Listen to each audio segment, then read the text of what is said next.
আপনার বিনিয়োগযোগ্য আয় কোথায় কিভাবে বিনিয়োগ করলে আপনি যেমন একটি ভালো ওয়েলথ ক্রিয়েট করতে পারবেন, আবার আপনার কষ্টার্জিত অর্থও সুরক্ষিত থাকবে। আসুন দেখে নেওয়া যাক আপনার ইনকাম এবং ইনভেস্টমেন্ট ধরন কীরূপ হওয়া উচিত সেটা নিয়ে আলোচনা করি। ধরুন আপনার মাসিক আয় 50,000 টাকা, তো আপনাকে 20,000 টাকা ইনভেস্টমেন্টের জন্য সরিয়ে রাখতে হবে এবং তারপর 30,000 টাকা আপনি সংসারের বিভিন্ন খরচের জন্য বরাদ্দ রাখবেন। এই 20,000 টাকার মধ্য থেকে আপনাকে বিভিন্ন সুরক্ষা, প্রোটেকশন এবং ইনভেস্টমেন্ট সবগুলোই কিভাবে করা যায় সেটা আমরা দেখে নেব। প্রথমেই একটি মানুষের, একটি পরিবারের প্রধানের যেটা দায়িত্ব সেটা হলো তার নিজের নামে পর্যাপ্ত পরিমাণে লাইফ ইন্স্যুরেন্স কাভারেজ।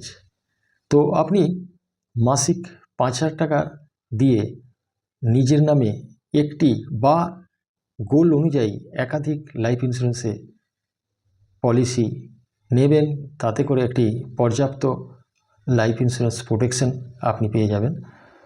বাকি দ্বিতীয় যে বিষয়টি সেটি হলো একটি ফ্যামিলি ফ্লোটার হেলথ ইন্স্যুরেন্স। এই হেলথ ইন্স্যুরেন্স নিতে গেলে আপনাকে এর জন্য 5 থেকে 10 লাখ প্রত্যেকের হেলথ ইন্স্যুরেন্স কভারেজের জন্য আপনার 1500 থেকে মাসিক 2000-এর মধ্যে একটি প্রিমিয়ামে আপনি একটি ভালো হেলথ ইন্স্যুরেন্স কভারেজ পেয়ে যাবেন। তৃতীয় যে গুরুত্বপূর্ণ বিষয় সেটা হলো আপনার একটি এমার্জেন্সি ফান্ড ক্রিয়েট করা। এমার্জেন্সি ফান্ড সাধারণত আপনার 6 মাসের সংসার খরচ, অর্থাৎ আপনার ক্ষেত্রে 1,80,000 টাকা। এই 1,80,000 টাকা আপনি একসাথে করতে না পারলে আপনি আপনার যে 20,000 টাকা বিনিয়োগের জন্য বরাদ্দ আছে তার থেকে প্রতি মাসে 10,000 টাকা করে আপনি একটি মিউচুয়াল ফান্ডের লিকুইড ফান্ড বা ডেট ফান্ডে বিনিয়োগ করতে থাকবেন। এক্ষেত্রে আপনি ব্যাংকের সেভিংস অ্যাকাউন্টের তুলনায় প্রায় দ্বিগুণ 7-8% রিটার্নও পাবেন এবং এই ফান্ডটি ক্রিয়েট করতে আপনার সময় লাগবে 18 মাস, অর্থাৎ 1.5 বছর। যেই আপনার লিকুইড ফান্ডটি ক্রিয়েট হয়ে যাবে আপনি সেখান থেকে এসটিপির মাধ্যমে আপনি বিভিন্ন মিউচুয়াল ফান্ডে বিনিয়োগ করতে পারবেন।